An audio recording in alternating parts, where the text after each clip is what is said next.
संतोषी माता की कथा। बहुत समय पहले की बात है। एक छोटे से नगर में एक साधारण और गरीब परिवार रहता था। उस घर में एक बेटी थी जिसका नाम सुमन था।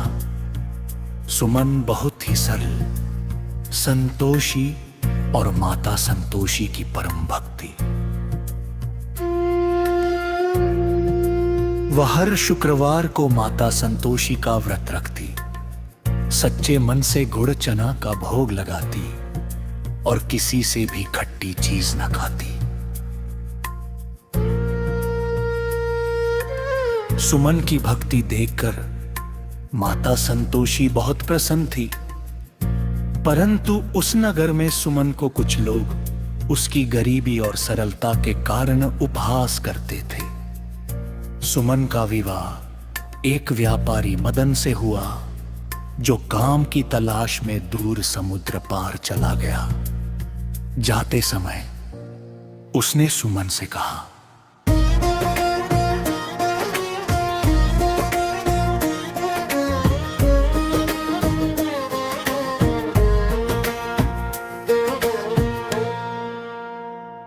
तुम चिंता मत करना,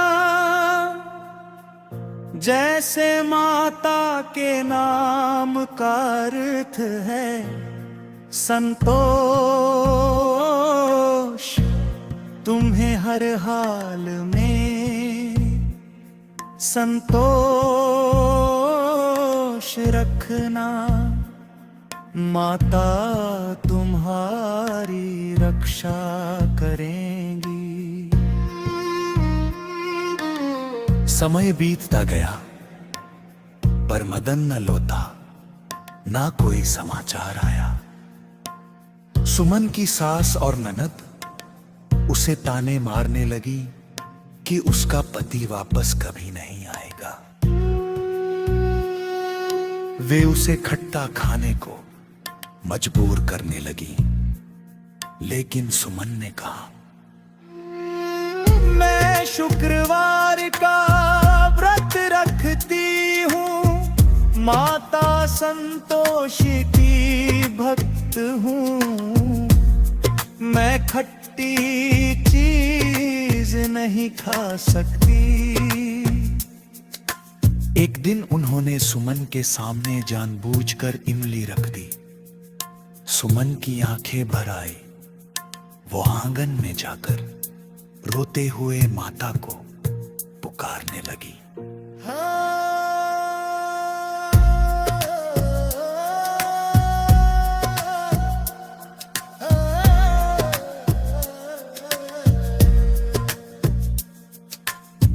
हे माता संतोषी,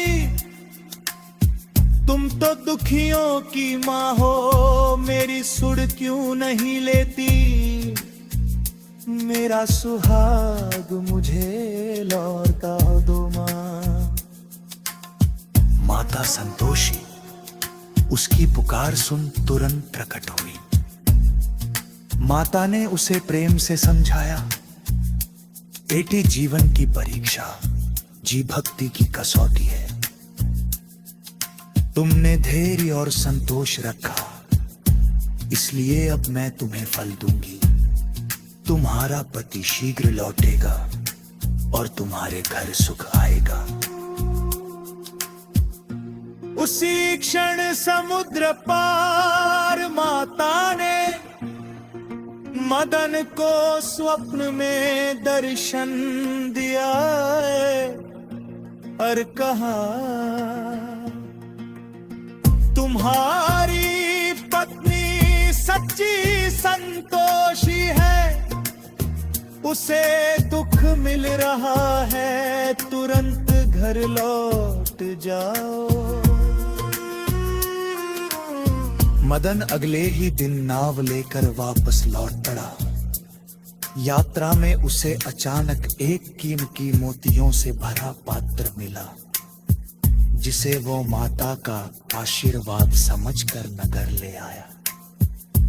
मोतियों को बेचकर वह बड़ा व्यापारी बन गया और धन धन्य से संपन्न होकर घर लौटा। जैसे ही मदन घर पहुंचा, सुमन आरती की थाली लिए खड़ी थी। उसके चेहरे पर वही सरल संतोष था। सास और ननद शर्मिंदा हो गई। उन्होंने क्षमा मांगी और कहा,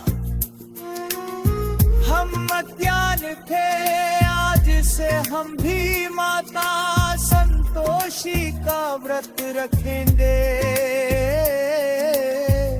माता संतोषी पुनः प्रकट हुई और पूरे परिवार से बोली,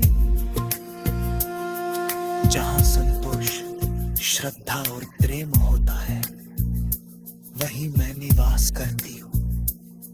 कथा से मन कड़वा होता है, मिठास से रिश्ते मधुर होते हैं। यही मेरे व्रत का मूल है। उस दिन से सुमन का घर सुख समृद्धि से भर गया। नगर के सभी लोग सुमन की कथा से प्रेरणा लेकर माता संतोषी का क्षत्रवार व प्रेम भरने लगे। जिसने भी सच्चे मन से संतोषी माता भोग लाया, माता ने उसका घर खुशियों से भर दी। शिक्षा